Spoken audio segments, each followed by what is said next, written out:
Panibagong buhay, panibagong araw mga ka-wisdom. Sa ating bagong bida, makikilala nyo na kung sino nga ba si Patrick Guzman, ano nga ba ang nangyari sa kanya.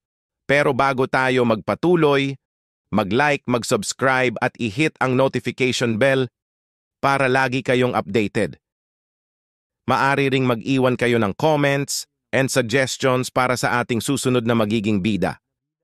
Ito ang Pinoy Wisdom.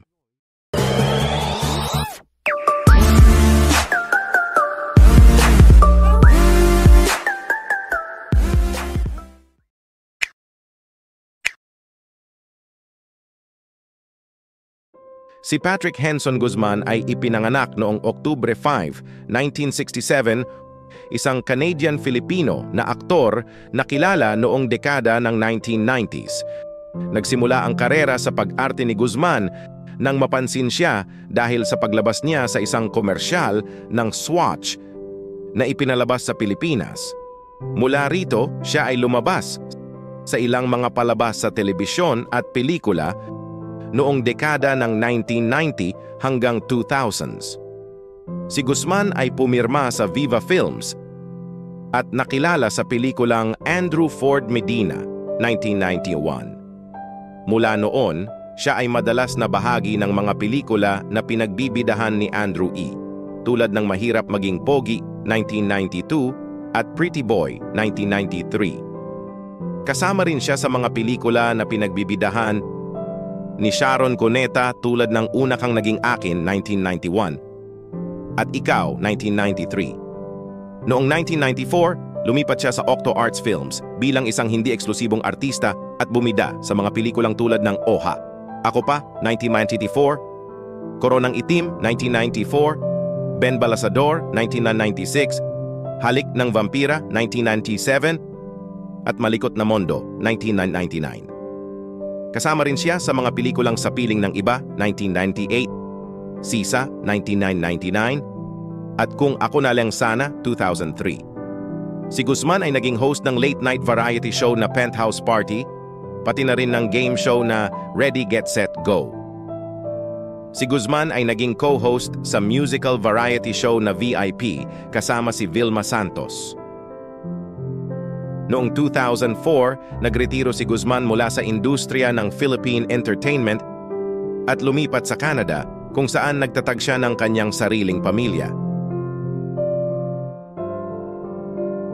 Ang kanyang huling paglabas sa pelikula ay sa Canadian-Filipino language na pelikulang B.R.O.Mance the Movie ni Beverly Virgil noong 2019.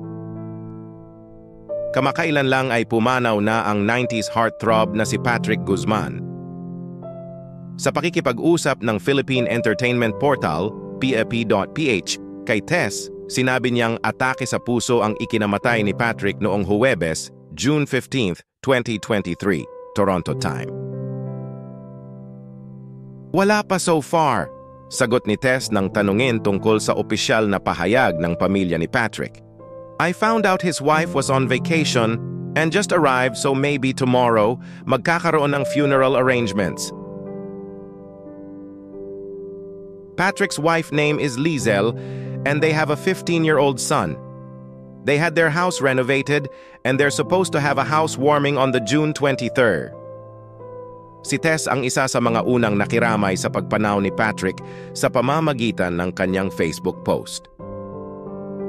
Mensahe niya para sa pumanaw na aktor, "Another beautiful soul has gone beyond.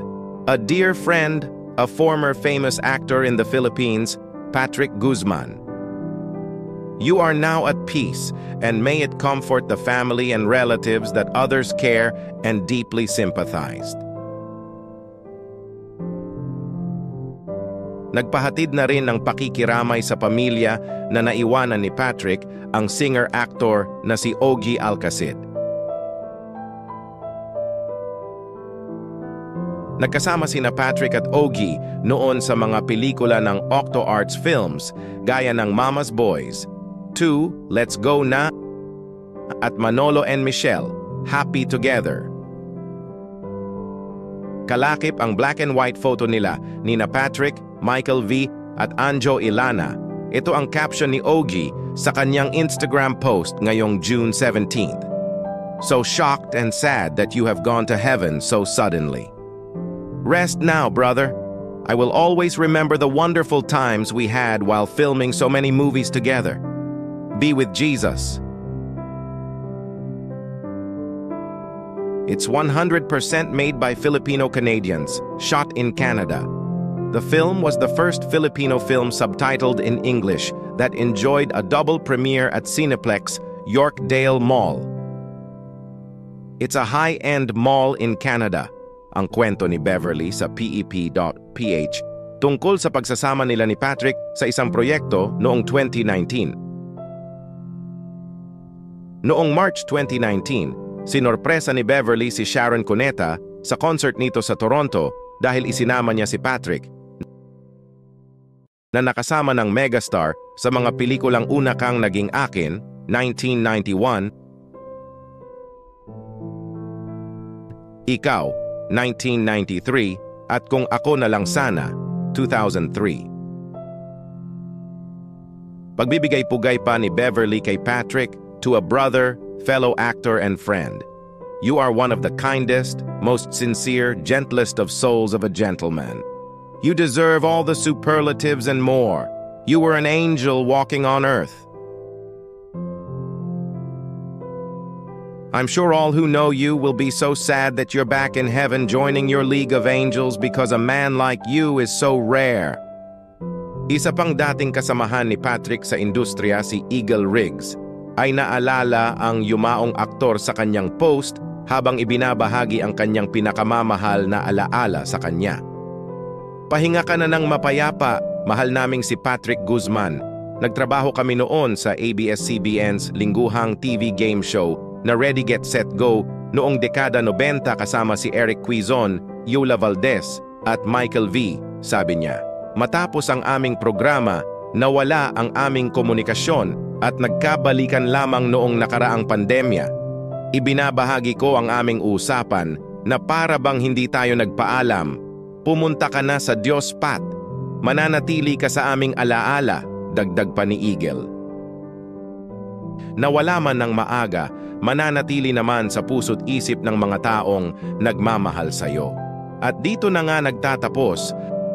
Ang pinakalayunin ng ating channel ay magbigay buhay at alalahanin ang mga dating legendary na artistang Pinoy at para makilala sila ng mga bagong henerasyon.